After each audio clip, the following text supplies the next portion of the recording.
Hello, my name is Osundolire Ifelanwa.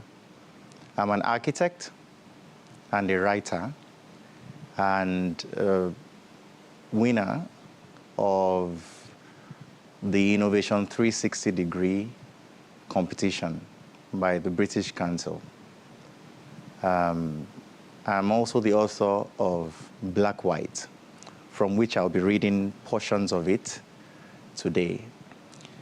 I will start with the prologue. There's a tree in Ondo town from which the corpses of dogs hang in various stages of decay. This tree grows on a mound enclosed by a wall, covered with ritual objects, and the decades-old congealed blood of sacrificial beasts.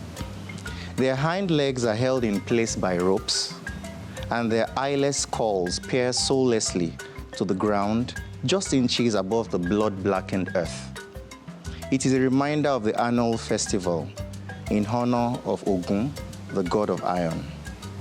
I grew up in this place and attended these festivals with my childhood friends.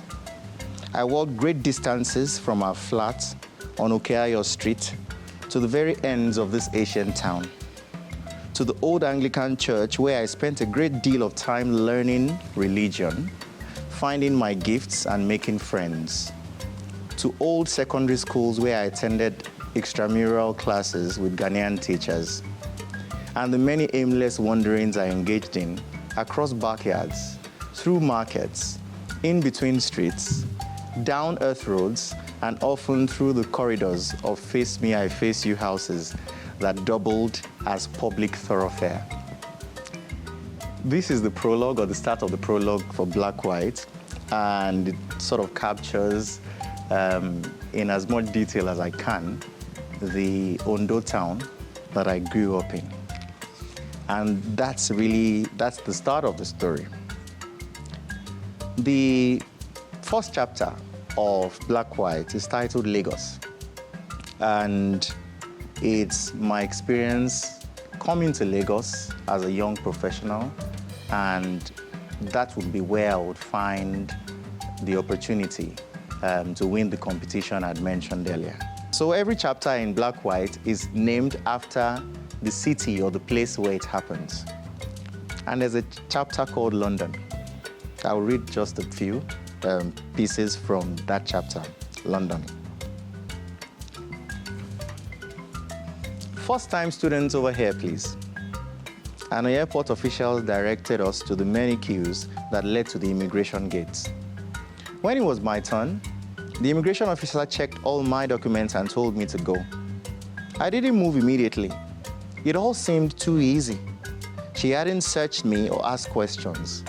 Still unsure, I walked up to a cluster of smartly dressed policemen who stood to the side of the passing crowd that had made it past immigration, watching us stream past. I asked one of them if I needed to be searched.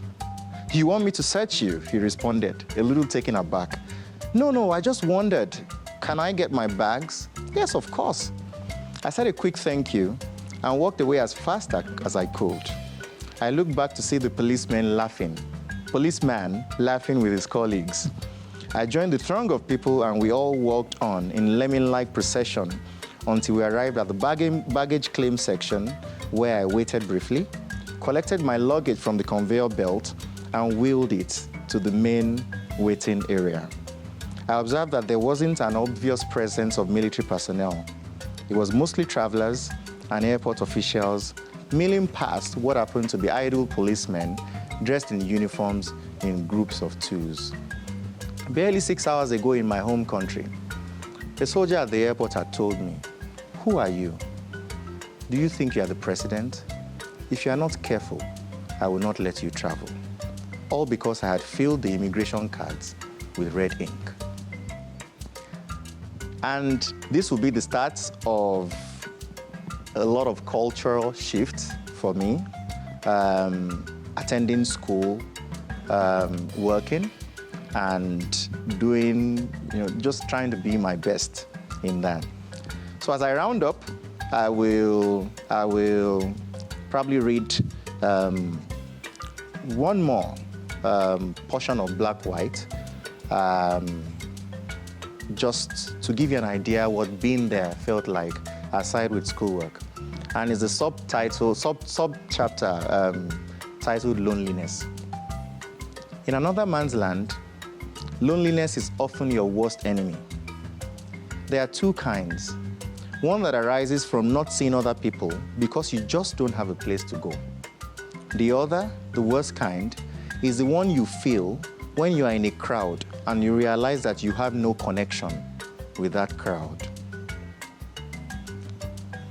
Loneliness was one of the things I had to deal with, and Black White is full of all of my experiences as it was happening in real time. And the objective for writing this book is to inspire people, and most importantly, to be in my head as things unfolded. Being Nigerian, being in a different place, and being opportuned or having the privilege that I had to eventually see my dream come into reality. And I ended the book by contemplating whether I would return to Nigeria or not. That decision, readers would find out by themselves. And in all, I have not had regrets taking the decisions I did. And I hope that sharing that story with the world would inspire someone like me who didn't have the opportunity to become something, but kept on at it until that became their reality. So thank you for listening. Black White by Osundolire, Ifelanwa. Thank you.